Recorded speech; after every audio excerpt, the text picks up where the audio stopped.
Hakuna mtu aliumbwa na sura ya Mungu anaweza kuwa bure kabisa. Kila mtu ameumbwa na sura ya Mungu, hata awe bubu, ana kitu iko ndani yake. Yes. Kuna huyu MP anaitwa Susan Kiambaa, mwenye alisimama mbele ya William Ruto na akamwambia William Ruto, hakuna mtu mwenye ni useless. Usiambie Kalonzo hana akili. Usiambie Kalonzo eti ni mtu hana mpango. Huyu MP anaitwa Susan Kiambaa, MP Makueni constituency. Mpango hana, sera hana, agenda hana, akili hana. Atabadilisha Ukambani namna gani? Mkiendelea ati one term Kasongo sijui Masigo, mtachelewa. Tafuteni sera kuja uzia hao wananchi. Watatuambia. That is the speech which forced MP from Makueni County, specifically Makueni constituency, Madam Susan Kiambaa, to confront William Ruto face to face hapo, na akamwambia asijaribu kutusi Kalonzo Musyoka tena. Lakini sio mara ya kwanza huyu MP kupitana na William Ruto. Matters taxes. When the bill was on the floor of the parliament, Madam Susan Kiambaa stood firm and condemned William Ruto na akamwambia waache kudanganya.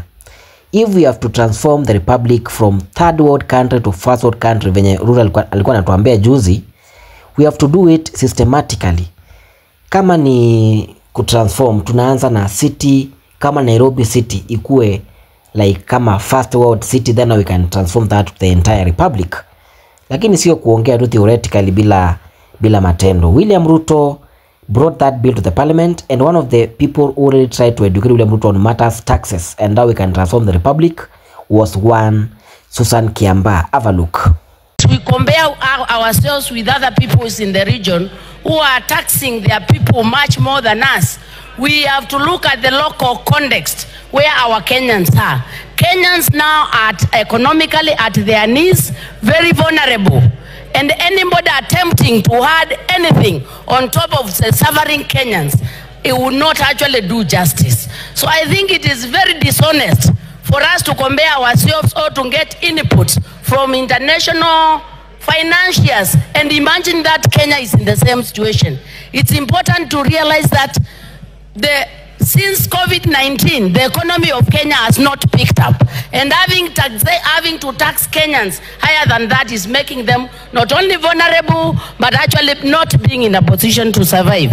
Secondly, this debt we have been talking about, everybody says we are taxing them because we have to pay our debt. And I say, right, we have to pay our debt. But this debt has been acquired over a period of 61 years. You cannot acquire debt in 61 years and you want to do away with the debt in 2 years. That means overburdening the people. We have to be strategic in dealing with the debt. We are not dying tomorrow as Kenyans. We need to pay the debt in a manner that enables our people to continue to grow. So when I hear this passion of wanting to tax Kenyans so that we pay a debt, we need to recognize that this debt is very old. And we need to be strategic and then deal with the debt for the next 5-7 years. And that way will allow our Kenyans to survive. Yes. Madam Susan Kiambaa alipinga Finance Bill 2024. For the record, sitaki mwanzo kusema huyu madam hapendi maendeleo, anachukia William Ruto, huyu ni psychophant wa Kalonzo, ama anataka tiketi ya Wiper 2027 and the like. Nataka tu muone huyu ni MP mwenye anaelewa kazi yake katika bunge na nje ya bunge, unlike Mutuse who supported the Finance Bill 2024. Finance Bill 2024, we all agreed that it was punitive, it was oppressive, and it was really bad to the common mwananchi. Na William Ruto after kuidrop, Mutuse alikuwa hapo anapiga makofi sana. So let's be factual, let's be realistic, let's understand why we were elected. As a social safeguard specialist, hakuna mtu aliumbwa na sura ya Mungu anaweza kuwa bure kabisa. Kila mtu ameumbwa na sura ya Mungu, hata awe bubu, ana kitu iko ndani yake. Hii maneno ya kusema on the same tu William Ruto aliweza kutembea huko pande za Kasi Keu Na akasema huko amekuwa mara mingi na nadhani yeye ni kama ni mwenyeji na kila mtu anamjua, but there is a woman who chose to trend, na akasema hata ajui William Ruto. Have a look. Habari yako? Unaitwa nani? Rosemary. Hii bridge hii ndio daraja yenu. Ilikuwa inasumbua sana. Sasa mambo iko sawa? Mambo iko sawa.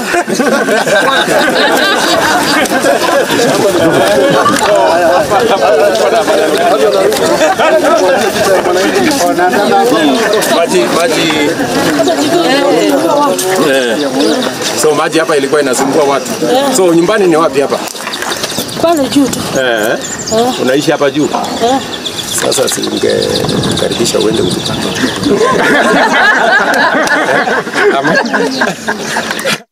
Kuna shezi tutaenda.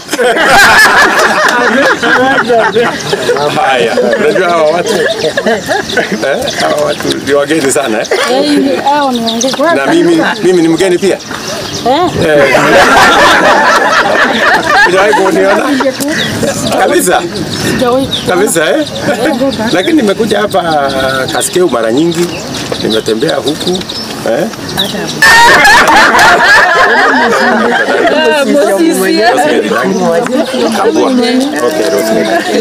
Tumekuja hii daraja yenu tumetengeneza. Sasa watu watakuwa salama, maji haitawasumbua, mafuriko haitawasumbua, si ndio hiyo? Alafu sasa huko juu tutasukuma sasa hiyo barabara ifike Chambeke. Ikifika Chambeke pale tusukume mpaka iende kwa milima pale Kikoko. Umeshawahi kufika Kikoko? Hiyo inasumbua sana. Ile ya Kikoko So tumalize hiyo. Malize Kikoko. Haya, okay. Naona mnakaa kama wageni. Sisi wasajua wa huku. Okay, so nilikuwa hapa Kaskeu. Ndio mkaniambia hii barabara mnataka itengeneze na hasa hii daraja. Ndio. Sasa tumetengeneza, iko tayari. Ndio, na nimekuja kuangalia kama iko complete. Mnapenda ikae namna hii? Sawa. Lakini sasa tusukume barabara ipande kwa ile milima. Tunasokana. Pale kwa inaitwa Kikoko ama? Chambeke alafu iende. Na hii ya Masokani. Mbona tena iongeze ya Masokani? Kuna bridge imevunjika. Kilomita from here. Inaitwa? Mwangine. Umekatika kabisa. Haya, waziri. Nasema kuna bridge nyingine tena imeleta shida pale. Inaitwa Mwangine na kilomita. Tunaweza hata tembea tukafika.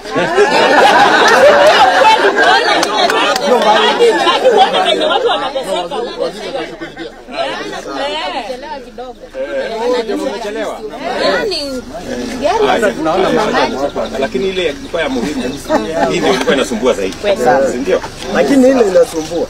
Sababu inasumbua sana. Haya, acha tunaenda tushughulikie hiyo pia. Asante sana. Asante sana. Otherwise nimeshukuru sana.